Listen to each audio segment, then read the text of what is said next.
Buried by barriers. Local shop owners furious over endless construction. From auto to arsenal. If you can produce parts for the automotive sector, you can probably build parts for the military as well. Windsor Essex encouraged to target Canada's defense contracts. And bike the bridge. Having it featured on the visitor's guide is just a wonderful opportunity to draw even more attention to this bridge and what it means to the region. The Gordie Howe graces the cover of this year's tourism visitor guide.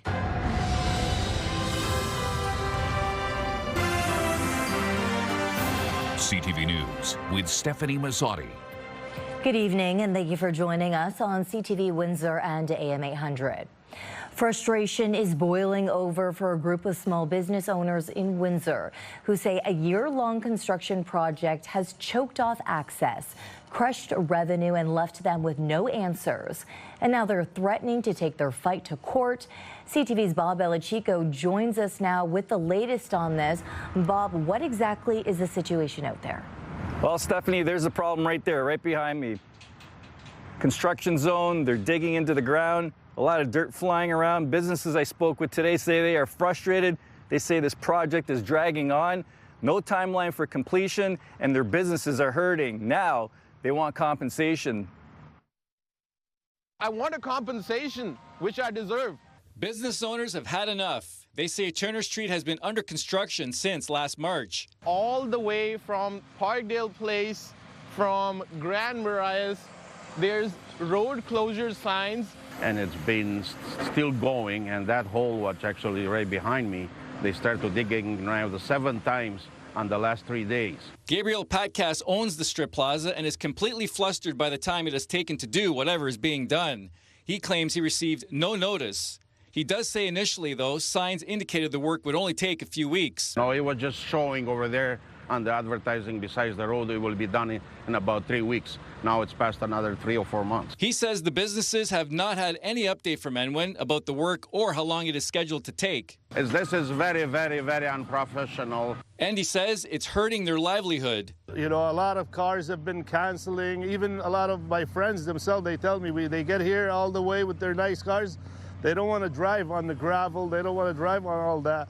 It causes damages to their car. I want compensation for all these businesses that have lost meaningful revenue, that have lost their health due to this construction going on over here. They claim customers are going elsewhere because of the barriers and mess. In a statement to CTV News, Enwin doesn't address the project or timeline, but says they are aware that businesses along Turner Road have raised concern about construction impacts.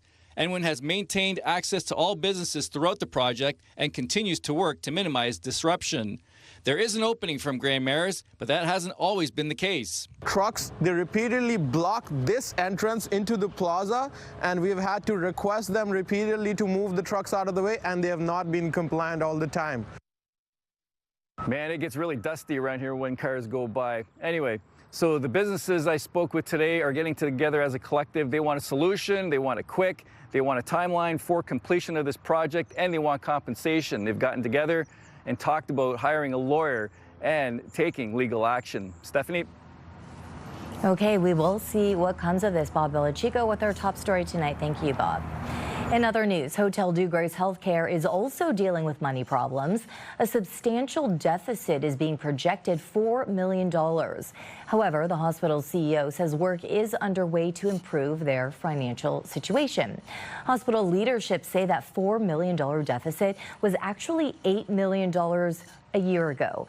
They say that was made possible through eliminating vacant management positions, restructuring cafeteria services, and finding savings in the pharmacy department. Provincial government authorities have told Ontario hospitals to balance their books by the year 2028. The CEO says a plan for further savings is expected in the fall. We think there is a path forward, but we need to do this very strategically because it's not just about March 2028, it's about the next 5 or 10 years. How do you sustain a well-run organization to ensure that we're not impacting quality care? And that's what the long-term objective is. It's not just this bottom line objective for March of 2028, is what do we look like in 5 years? What do we look like in 10 years?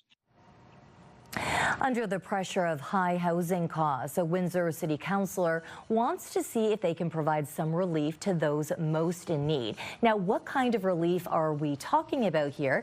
Joining me with more on this tonight is CTV's Robert Lothian. Robert. Yeah, Stephanie, Ward 3 City Councillor Ronaldo Agostino wants to see the city take another look at its rent subsidy program. Residents struggling to keep up with their rent currently could see some financial support to avoid ending up homeless. Agostino is asking city staff to bring forward a homeless diversion strategy. Windsor does have some forms of rental help, but the councillor wants to see these go a step further. Similar programs are already in place for other large cities in Ontario. Requirements could limit the program to people who have lived in the Windsor-Essex region for a certain period of time. And rather than putting the financial strain on the city's budget, Agostino wants to find money in current programs. Like, we need to boost this up, and when you look in the grand scheme of things, it's not even a question of saying I want to take money or add to the taxpayer burden. What I would like to do is do an audit of some of the programs that we're doing, find one that's maybe not working so well, divert that money into something like this, try it for a year, and then see what the stats come back and tell me. Over time, Agostino says the city could see additional savings from keeping more people out of the shelter system.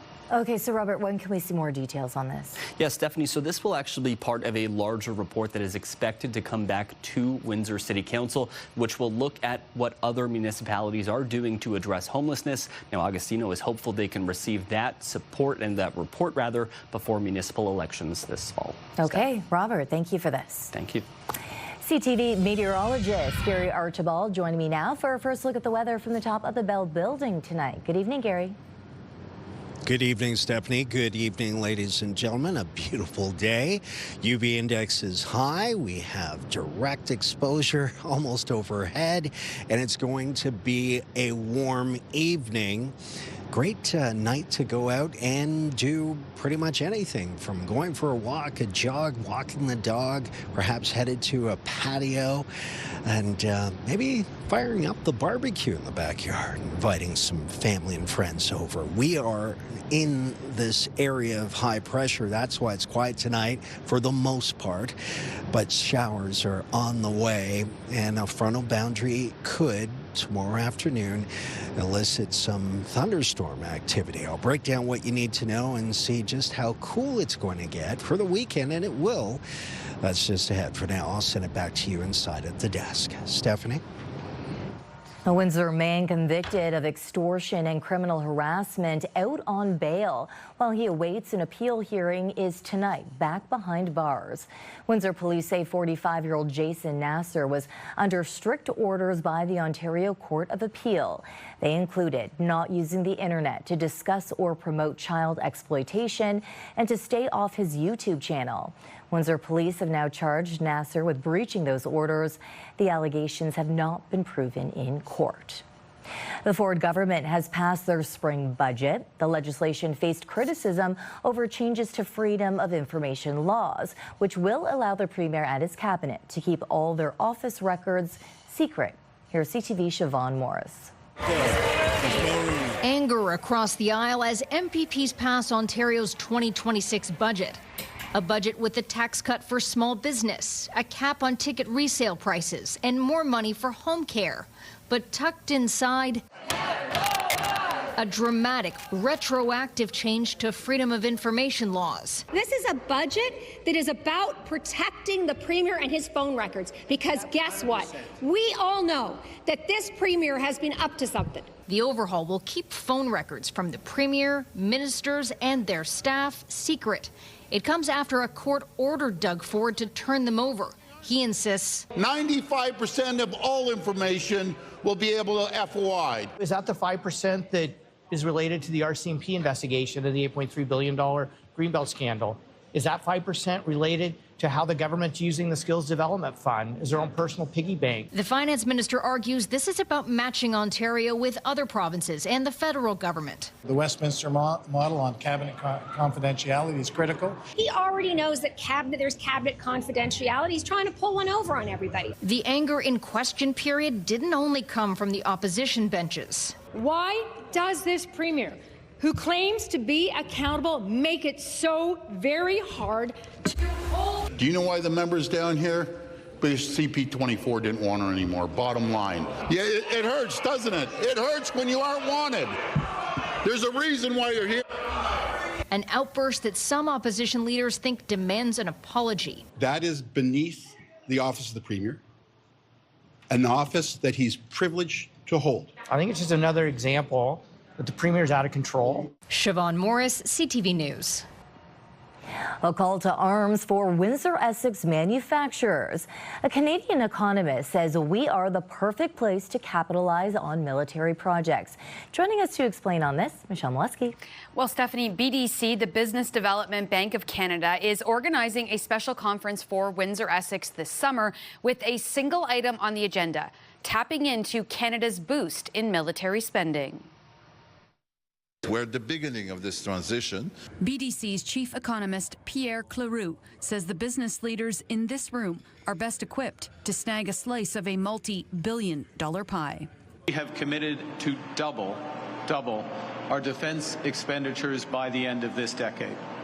And that amounts to an additional $80 billion over the next 5 years. Windsor is at the heart of this transformation that the Canadian government is trying to do.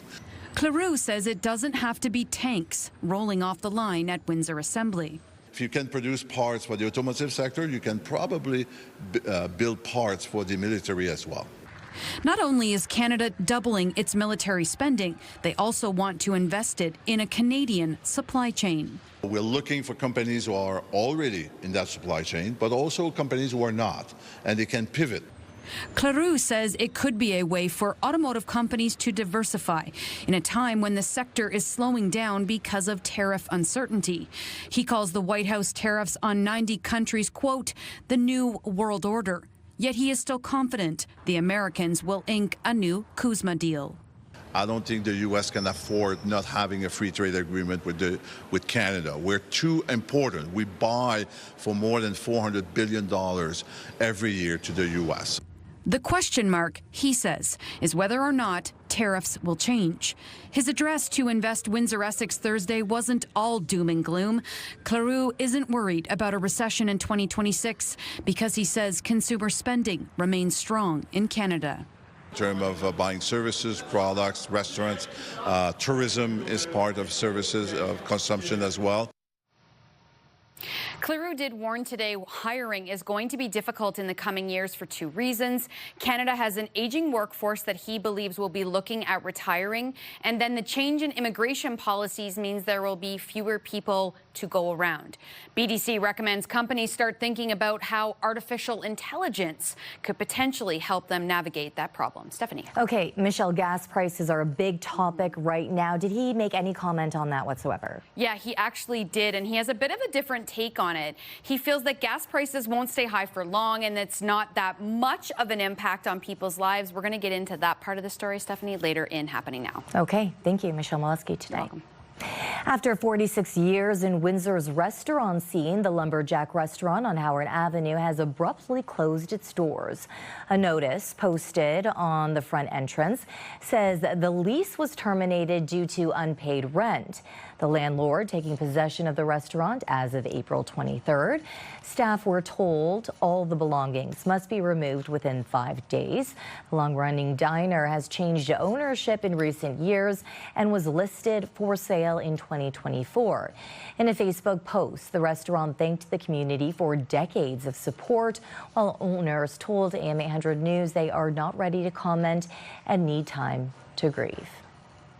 Windsor's downtown library is still open, but parts of the building are being cleared out as the search continues for a permanent home. Library officials say administrative staff on the second floor have relocated to an office next to City Hall. The move comes as the owners of the Paul Martin building prepare to convert the space into a hotel. The city is waiting to hear back from the province about a possible permanent site at the former Ontario Tourism Building. Officials say the current location was always meant to be temporary. The public just wants answers. Where is the new central library going to be? When's it going to open? And I think once we have those answers, everyone will be able to breathe a little bit, a little bit better sleep at night. And again, the public deserves it, the staff deserves it. So hopefully we'll have that answer.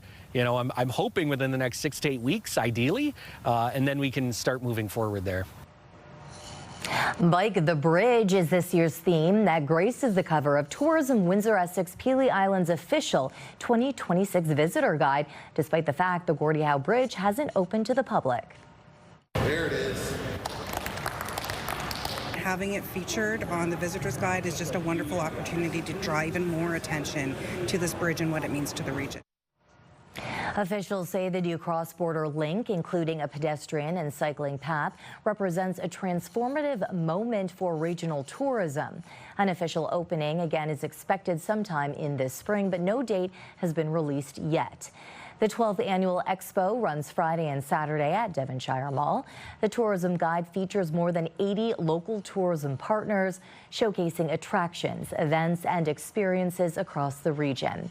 Expo highlights include tasting zones featuring local wineries, a maker's market, and interactive exhibits. Tourism officials say the campaign is designed to inspire year-round exploration and strengthen cross-border travel between Windsor and Detroit.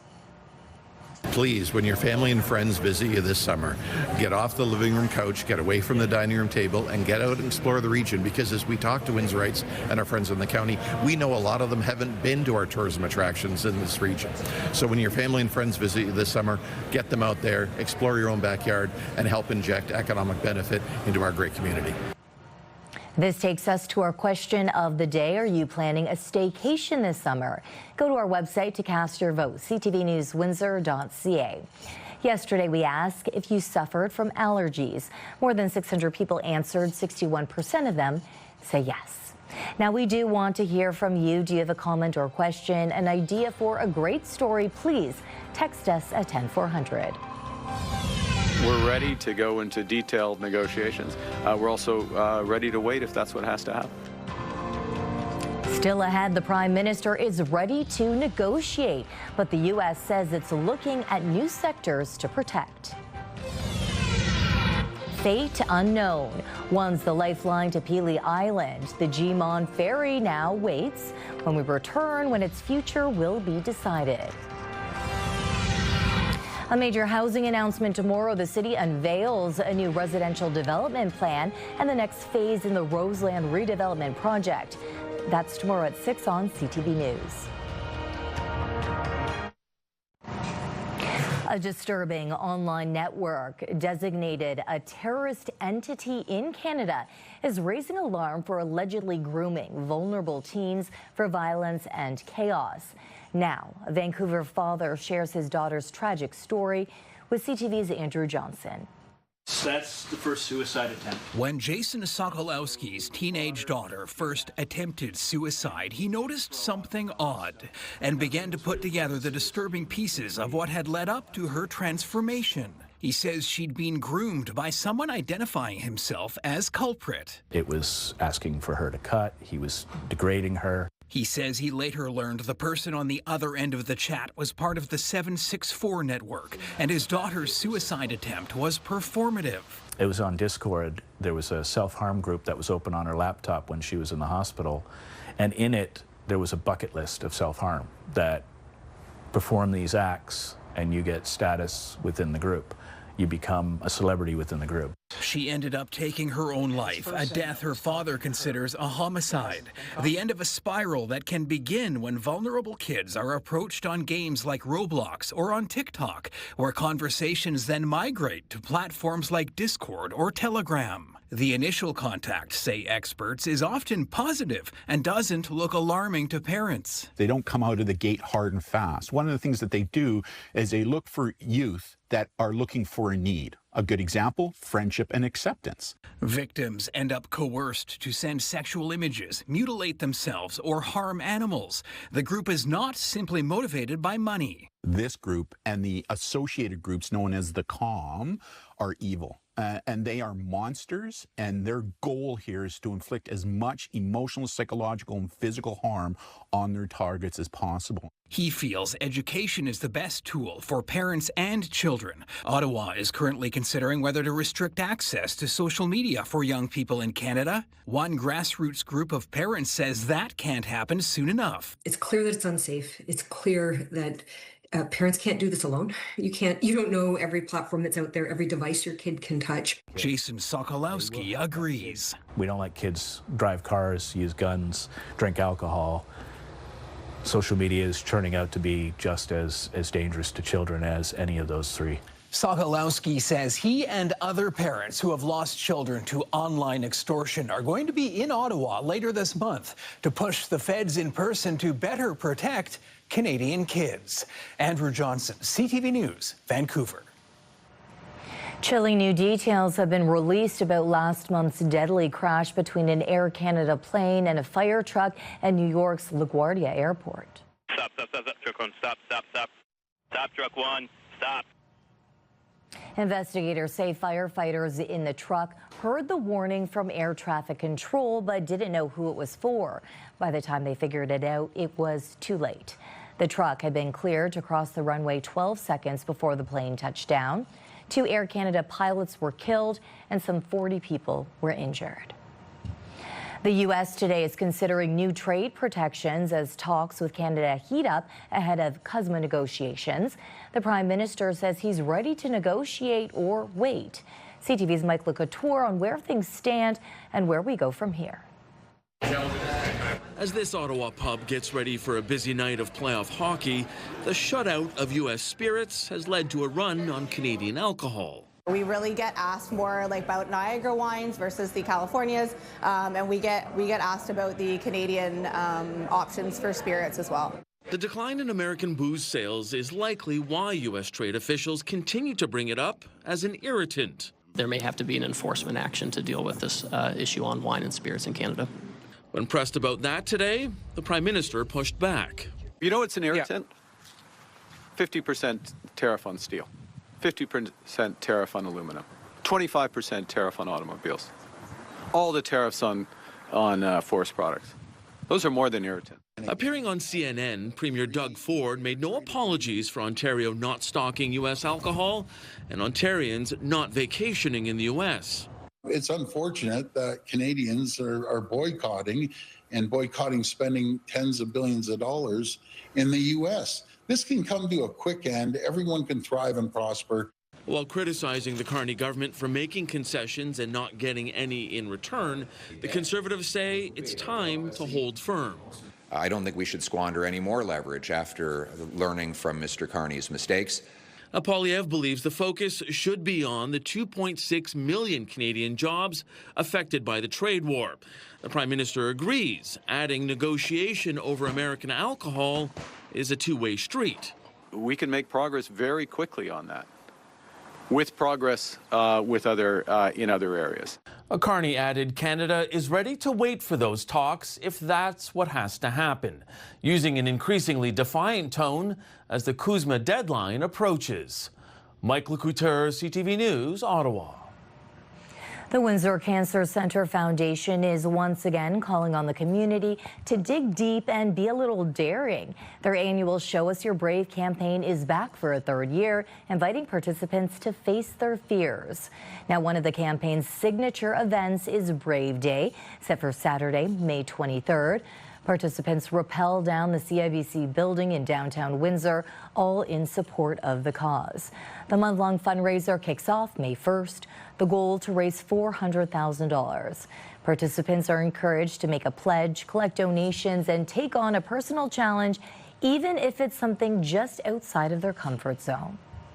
And it's a small change with a big goal. Windsor Regional Hospital is taking a greener approach to waste, launching a new composting program to keep food scraps out of the landfill. Starting May 1st, the hospital is rolling out Project Green at both its Met and Olette campuses. The program targets food waste from patient meals, kitchens, and on-site food services. Officials say healthcare facilities produce a significant amount of waste, much of it organic, and diverting it can make a real difference. Long term is we're going to start it in these areas that I mentioned, and then hopefully in phase 2 we can bring it to the public and all the staff doing it in our cafeteria where we're at right now.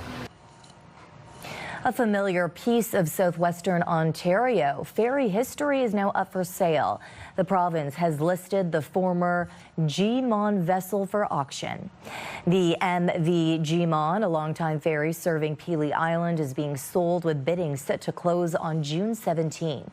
The 64-meter ship was built in 1992 and carried passengers and vehicles between the mainland and Pelee Island for nearly 3 decades. It has capacity for nearly 400 passengers and more than 30 vehicles. The vessel was taken out of service in 2019 and has since been docked in Sarnia. The province says the ship is being sold as is and is not guaranteed to be seaworthy.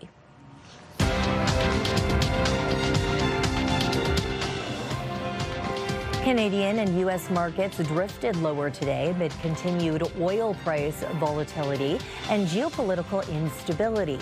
In Toronto, the TSX lost 42 points. In New York, the Dow fell 180, the Nasdaq dropped 219. The Canadian dollar is down 0.14 of a cent. On commodity markets, gold dropped $29 an ounce and gold gained $2.89 a barrel. The first smoke-free generation coming up. Britain moves to stub out smoking for good with a landmark bill. The backyard refresh, $15,000 worth of an upgrade powered by Plantscape continues. Head to ctvwindsor.ca, upload a photo of your backyard, shoot it horizontally. That helps. And you could be a winner. More coming next on CTV News. Start your day with the latest local news. By signing up for our newsletter, you'll get direct local content straight from CTV Windsor to your inbox, including top stories, the forecast, and videos. You can sign up at ctvnewswindsor.ca.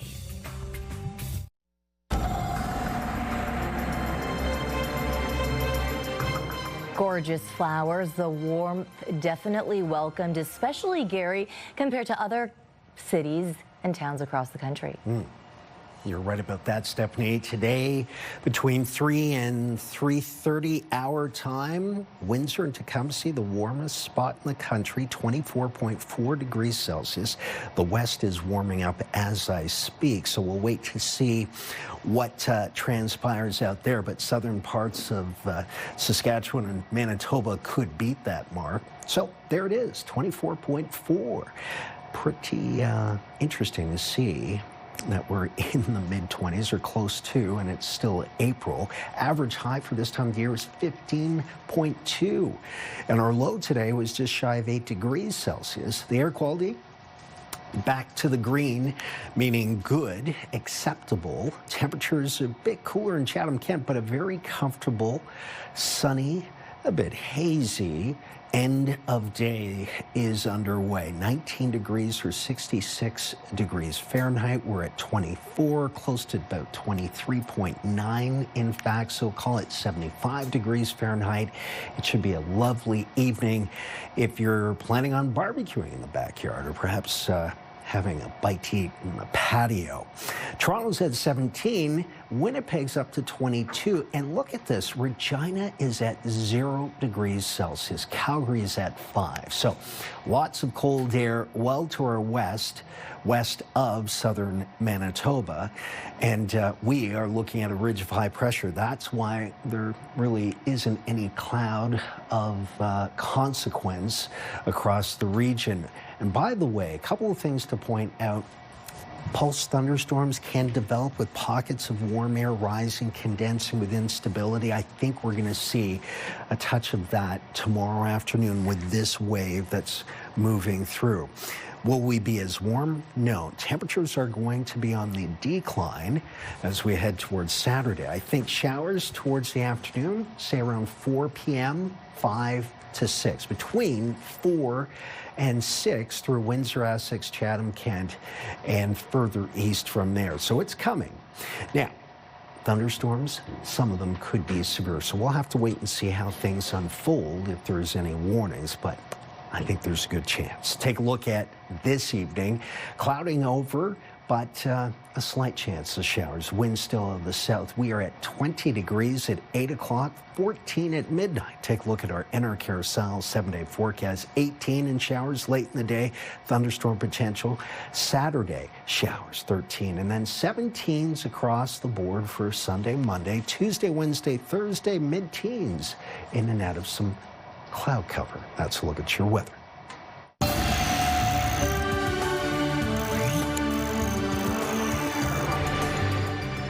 A bold move to ban tobacco products in the UK passed by lawmakers. The legislation imposes a lifetime ban on buying cigarettes for anyone born after the year 2008. Here's CTV's Annie Bergeron all over on the potential Canadian impact. The United Kingdom is looking to create its first smoke-free generation. It is, in fact, the biggest public health intervention in a generation, and I can assure all noble lords it will save lives. Lawmakers in the UK have passed a new bill that will introduce a lifetime ban on buying cigarettes for anyone born after 2008. The aim to prevent youth from developing nicotine addictions. It's a step in the right direction, and we're really encouraged to see this, hoping that officials in Canada will take note and see what can be done here within our borders to address smoking. Smoking is the leading cause of preventable death, illness, and disability in Canada. The latest data shows 12% of Canadians aged 15 and older currently smoke cigarettes. Most started before the age of 18. When it comes to vaping, 10% of Canadians aged 20 to 24 and 6.7% aged 15 to 19 report vaping every day. There's not many things, if anything, that smoking is not going to drastically make worse, which is why I often say smoking is the most harmful thing that you can do for your health. Quitting is the best thing you can do for your health.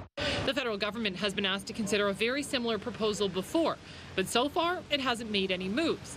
Experts hope the UK's bill will change that. It does have the potential to have a huge impact long term. We are at lower smoking prevalence than we were historically. It makes it more feasible. Federal law currently prohibits the sale of tobacco products to anyone under the age of 18. And many experts say to further bring down smoking rates, that age should be pushed to 21. Annie Bergeron-Oliver, CTV News, Ottawa. A new study is shedding light on the workload for doctors when they get pregnant. With more on the findings and their potential applications in other fields is Pauline Chan. I was on 3 medications for nausea, showing up to work, operating. Hennicumber River obstetrician Dr. Lynn Sterling worked during both of her pregnancies. I was working until the day before. My first delivery, I was literally in the operating room the day before. And then the second time around, I stopped work about 10 days before the birth. And a new study shows many pregnant physicians, including Sterling, increase their workload in the first 2 trimesters, easing back only in the 3rd trimester. The study looked at the work activity of almost 4,000 doctors who experienced almost 6,000 pregnancies. Overall, physicians took short parental leaves, with surgeons returning the earliest, around 19 weeks after delivery. The longest parental leaves didn't really exceed 8 months. Most people in Canada who take parental leave take a minimum of 9 to 12 months. So this is shorter than most Canadians. Medicine has a bit of a culture of pushing through. Right. Sterling says the most challenging part of working while pregnant was the 24-hour on-call shifts a few times a month. It is physically demanding. You're on your feet. You don't know when your break is. You don't know when you get to rest. It's also very technically demanding with your hands, your body. Your ability to safely get a baby out in an emergency is just critical. Dr. Andrea Simpson, who has worked through 3 parental leaves, says it's a systemic problem in which there's little wiggle room. Quite frankly, there aren't enough physicians to fill the gaps when a physician goes on leave. So I think it points to opportunities from a population planning standpoint. When we're thinking about doctor supply, about half of physicians practicing in Canada are women, and we have to anticipate that at some point they will be taking parental leaves, and how are we going to ensure adequate supply to sustain patient care? Gradual returns to work and better lactation facilities are just some of the things that could help. And while her study looked at a particular group of working women, she believes some of the findings can apply to other fields in which women are a growing part of the workforce. Pauline Chan, CTV News. Coming up on What's Up YQG, we're going to talk about the upcoming bookstore crawl, but I don't know, where is Johnny? I'm doing a little browsing. I'll be over in a second. Stay tuned.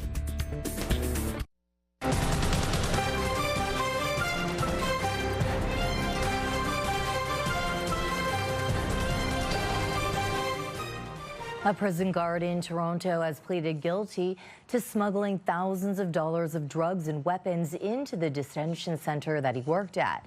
As John Woodward reports, it's one part of a significant influx of contraband within the prison system. It was this pink sock officers discovered in a search of an inmate at Toronto's South Detention Centre that started it all, filled with marijuana, tobacco, and a lighter. Then another sock fell from the boxers of his cellmate. It had hash, MDMA, and a mini cell phone. And suspicion fell to a jail guard, Yathu Sathiyakanthan. A search of his car revealed another package bound for the institution, including oxycodone, more cell phones, and even 3 ceramic blades, not metal, the judge found, to evade detection. As well as $15,000 in cash, something the guard admitted was payment for bringing the items inside. Something he'd done at least 3 times before. Motivated by greed, the judge said, ruling this offender directly contributed to a dangerous environment for everyone inside the institution. Mr. Sathiyakanthan had unique access at the TSDC. He was entrusted with keeping the facility safe and secure for inmates and staff. He did precisely the opposite. In court, Sathyananthan was remorseful. He called his conduct morally wrong and impulsive and stupid. He lost his job, and his 26-month sentence will mean he'll miss the birth of his first child. Not the first guard to succumb to getting paid a premium to bring contraband in. The court heard about 8 other examples across Canada. Toronto rapper Top 5 credited a guard for bringing in a cell phone for him to shoot this music video. And Toronto South was the epicenter of a major corruption investigation into the plot to assassinate a jail manager. Things coming over the wall, things coming in by drone, things being in people's bodies. Norm Taylor studied Ontario's prison system. He said there's little transparency about the drugs in prison, which his report found was a leading cause of death among inmates. That means those drugs are in there. They didn't just come in that gentleman's satchel or, in his coat pocket with his cell phone, as was revealed in evidence. They're there. It's happening all the time. We didn't hear back from the Solicitor General's office today about their plan to manage the problem as the province is set to build more jails. John Woodward, CTV News.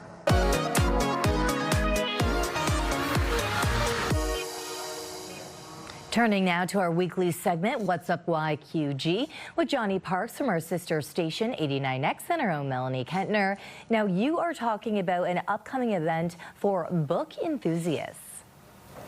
Yeah, we're at Biblioasis now. Johnny, I know you've heard of a pub crawl, but have you heard of a bookstore crawl? This is new to me, but honestly, probably the only thing I spend more money on than beer is books, so it's perfect. We're with Scarlett from Biblioasis. Can you tell us about the event? Yeah, so Biblioasis Bookshop is partnering up with 5 other local bookstores in the area. That's Whiskey Jack Boutique downtown, Juniper Books and Storyteller Books on Ottawa Street, the Book Nook Windsor in South Windsor, and River Books out in Amherstburg to host a bookstore crawl. Now, I hear this is the first time that you've ever done something like this, so where'd the idea come from? So we really wanted to promote the idea of shopping small and shopping local for books and other literary things, and we thought the best way to get people to learn about their local bookstore was to get them to visit all 6 bookstores that are in the city. Yeah, so how is it going to work if people do want to participate? Yeah, so if people want to participate, they have to make a small purchase to show their support at every store. There is no minimum purchase. With the purchase, you get a stamp on a stamp card. When you visit all 6 stores, you can enter that stamp card into a raffle. And what about the grand prize here? What can you tell us about that? Yeah, so the grand prize for the raffle is this Little Black Classics box set. It has 50 novellas. It's worth $185. And we figure, there has to be at least one book in here that people will enjoy. Yeah, I saw the yellow wallpaper. That terrified me as a kid when I read it for the first time. What are your guys' hours going to be like on the day? So we're encouraging people to plan their route out ahead of time just to ensure they know the hours of all the bookstores, because every bookstore does have different hours over the weekend.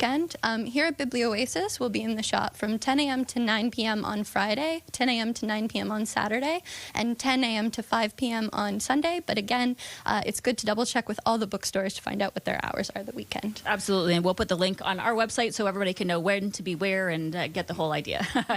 Okay, so Johnny, there are a few other things we got to mention coming up this weekend, including the Tweppy Staycation. Yeah, they got the expo going on at the mall Friday and Saturday. Yes, and there is a country show at the casino, of course. Yeah, we sure painted it up, tore down the multi-lane roads. We either stole every sign. Dylan Scott is going to be there on Saturday, yeah. Something that might be a little more up your alley, some tribute bands. A little more rocking. Yeah, I got the Who Made Who AC/DC tribute show at Cherry Rock Lounge, and then the CCR John Fogerty tribute dinner show at Chrysler Theatre. Amazing. So a well-rounded weekend. So thanks, Scarlett. Thanks, Johnny. And that's What's Up, YQG. This is your CTV Windsor Our Community Calendar. Join us April the 26th for the Connect for Autism Awareness 3rd Annual Walk and Activity Day. See you next time on Our Community.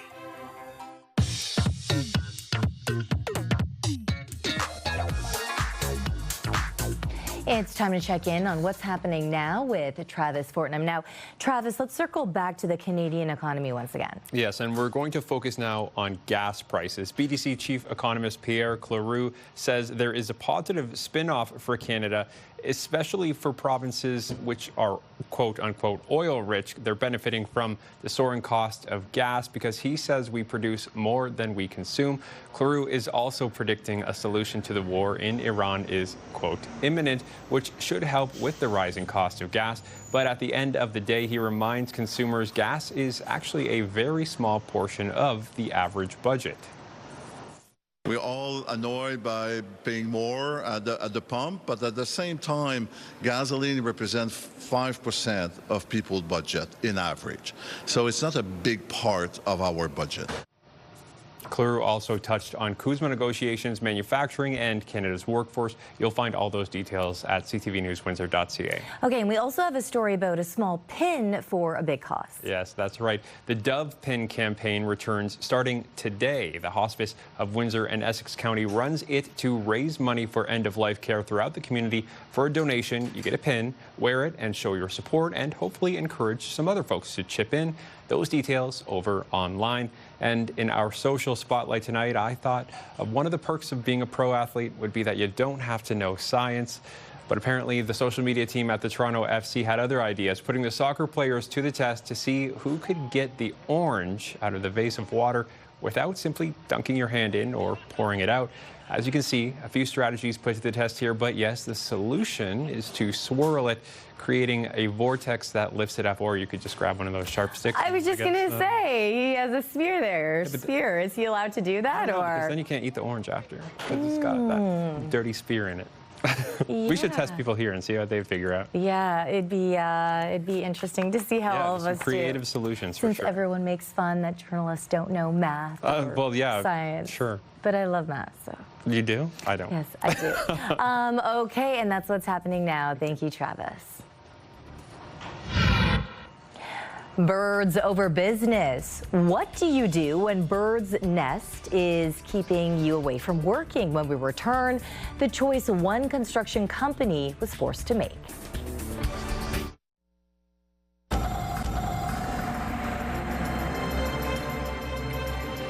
How many shots of blue skies are we going to get? Yeah. I'm loving that color blue, right? It's beautiful to see. Unfortunately, Stephanie, I think we're going to see a lot of gray towards tomorrow afternoon into Saturday, which means there's potential for some rain. And in addition to that, there's the likelihood of some thunderstorm activity as well.